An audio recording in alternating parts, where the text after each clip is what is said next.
பாருங்க, உங்க எல்லாருக்கும் நான் ஒன்று சொல்றேன். பாரதி இந்த நகையை கண்டிப்பா எடுத்துக்க மாட்டாங்க.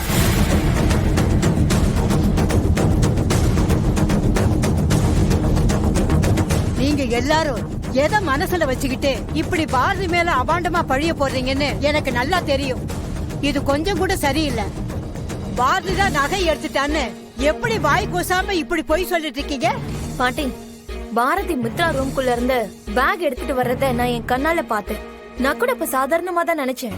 நகையை காணோம் தேடிட்டு இருந்தாங்கல்ல, அப்பதான் பாரதி பை எடுத்துட்டு போன விஷயமே எனக்கு ஞாபகம் வந்துச்சு. என்ன பாட்டி, இந்த சாட்சி போதுமா?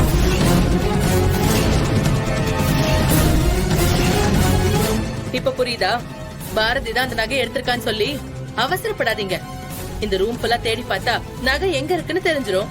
நந்தினி, எதுக்கு இவங்க கிட்ட தேவையில்லாம பேசிட்டு இருக்க? நீ போய் பேக போய் செக் பண்ணு போ.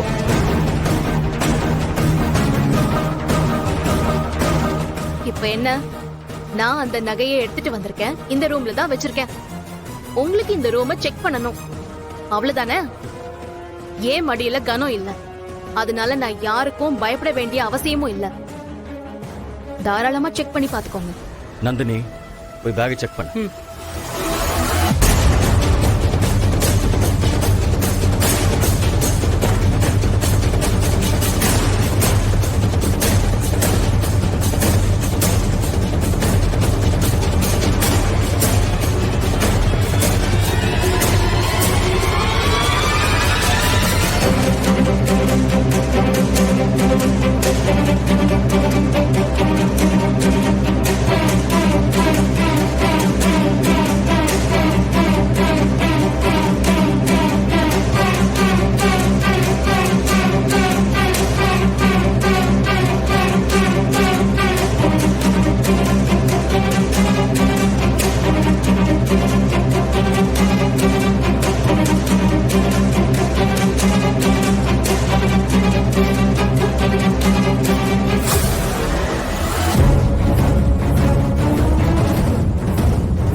என்ன மித்ரா இப்படி பண்ணி வச்சிருக்க?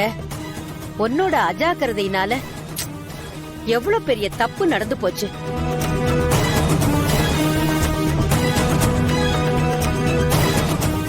நகைய காணோம்னு தேவையில்லாம பாரதி மேல சந்தேகப்பட்டு அப்புறம் நந்தினி மேல சந்தேகப்பட்டு இதெல்லாம் தேவையா? எல்லாம் உன் அஜாக்கிரதையினாலதான். கேட்டீங்களா? உங்க பேத்தி ஞாபக மறதியா நந்தினியோட பேக்ல நகைய வச்சுட்டாங்களா? இந்த கதைய நீங்க வேணா நம்பலாம், ஆனா நான் நம்புறதுக்கு தயாரா இல்ல.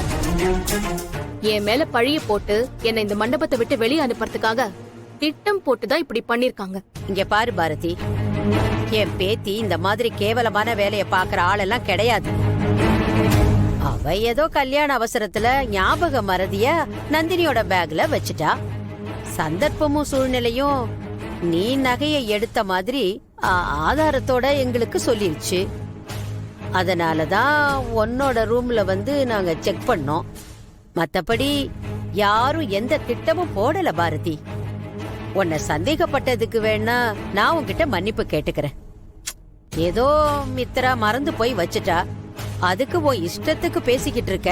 மேடம், இவங்க பண்ண தப்புக்கு நீங்க என்கிட்ட மன்னிப்பு கேட்க வேண்டிய அவசியமே இல்லை.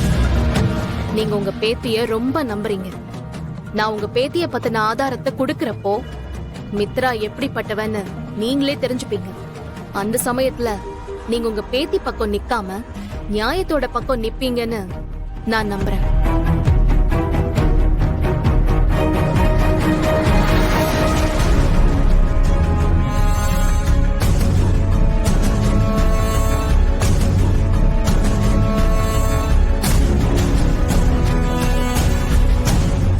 மித்ரா, நகை எப்படி என் பேக்ல வந்துச்சு?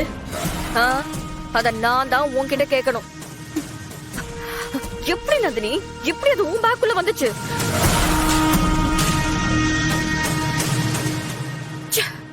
அம்மா,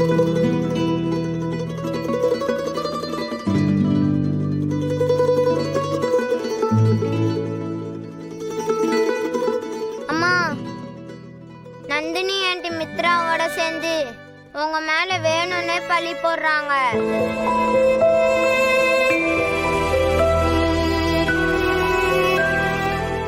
நானும் அக்காவும் சாமி கிட்ட வேண்டிக்க போறோம்.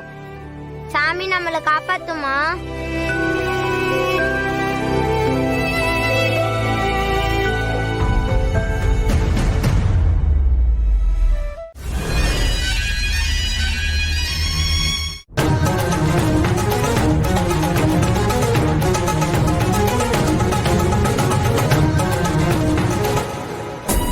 மித்ரா, பாரதி என்ன முழுசா நம்பிட்டா. இப்ப என்ன பாக்குறதுக்கு வருவா. பாரதி மேல நகை திருட்டு பழிய போட்டு இந்த மண்டபத்தை விட்டு வெளியில அனுப்பிடலான்னு பார்த்தா சதிகாரி எப்படியோ தப்பிச்சிட்டா. அவளுக்கு இதெல்லாம் சரிப்பட்டு வராது. அவ காலை உடைச்சு ஹாஸ்பிட்டல்ல படுக்க வச்சிடணும்.